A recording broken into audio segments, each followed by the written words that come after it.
আসসালামু আলাইকুম রহমতুল্লাহি অবরাকাতুহ। একটি চমৎকার ঘটনা।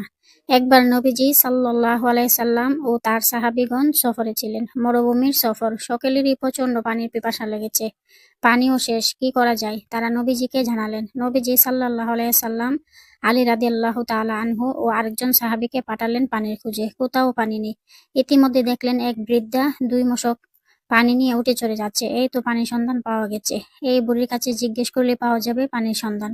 কিন্তু হতাশ হলেন যখন বুড়ি বলল, এখান থেকে পানির দূরত্ব 1 দিনের রাস্তা। গতকাল এ সময় আমি পানি নিয়ে রওনা হয়েছি। কি করা যায়? অগত্যা তারা বুড়িকে বললেন, বুড়িমা, আপনি একটু কষ্ট করে যদি আমাদের সাথে আসতেন। তারা বুড়িকে নবীজির কাছে নিয়ে এলেন। নবীজি বুড়ির মশকের মুখ খুললেন। সেখান থেকে একটি পাত্রে কিছু পানি ঢালা হলো। সেখান থেকে নবীজি মুখে একটু পানি নিলেন। সেই পানি আবার মশকের মধ্যে ঢেলে দেওয়া হলো। তারপর মশকের উপরের মুখ বেঁধে দেওয়া হলো এবং নিচের মুখ খুলে দেওয়া হলো। টেপের মতো সেখান থেকে পানি বের হতে লাগলো। তারপর সবাইকে বলা হলো, এখান থেকে পানি নাও, নিজেরা পান করো, তোমাদের বাহন জন্তুকে খাওয়াও। সকলেই পানি নিল। 2 মশকে কতটুকু আর পানি থাকে, কিন্তু ওই 2 মশক থেকে কাফেলার সকলের তাদের প্রয়োজন মতে পানি নিল, যেভাবে আমরা কল থেকে পানি নিই। এমনকি সেই পানি কেউ কেউ গোসলের জন্য পানি নিল। বুড়ি দাঁড়িয়ে দাঁড়িয়ে সব দেখছিল আর অবাক হচ্ছিল, আর বিস্ময়ে সীমা রইল না। সামান্য 2টা মশকে আর কতটুকু পানি থাকতে পারে, কিন্তু তার চোখের সামনে এই 2 মশক থেকে শত শত মশক পানি নেওয়া হলো। এ দেখে আজব ঘটনা। সকলে যখন নিজ নিজ প্রয়োজন মতো পানি সংগ্রহ করলো, বুড়িকে ফিরিয়ে দেওয়া হলো।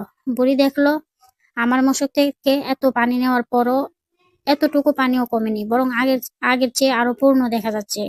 মশক ফিরিয়ে দিলেন এবং বললেন, আপনি তো দেখছেন আপনার পানি একটুও কমেনি। আসলে আপনার পানির মাধ্যমে আল্লাহ আমাদের পানি পান করালেন।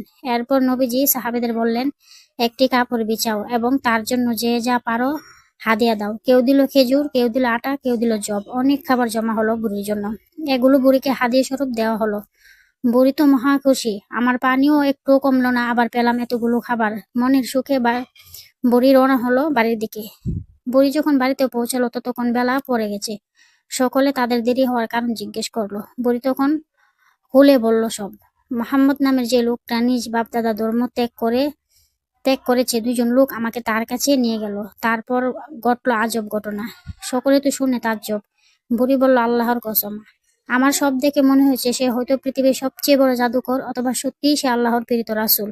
এরপর থেকে মুসলিমরা ওই বৃদ্ধার এলাকার আশেপাশে এলাকায় অভিযান চালাতো, কিন্তু বুড়ির এলাকায় আক্রমণ করতো না।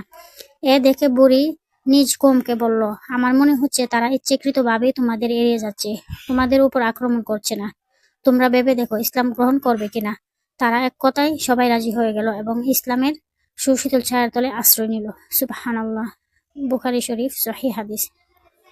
সম্মানিত প্রিয় বন্ধুরা, এই ইসলামিক গল্পটি যদি আপনাদের কাছে ভালো লাগে, অবশ্যই লাইক, কমেন্ট, শেয়ার করে দিনের আলো ছড়িয়ে দিন, সওয়াবের অধিকারী হন এবং সাবস্ক্রাইব করে পাশেই থাকবেন। জাযাকাল্লাহ খায়ের।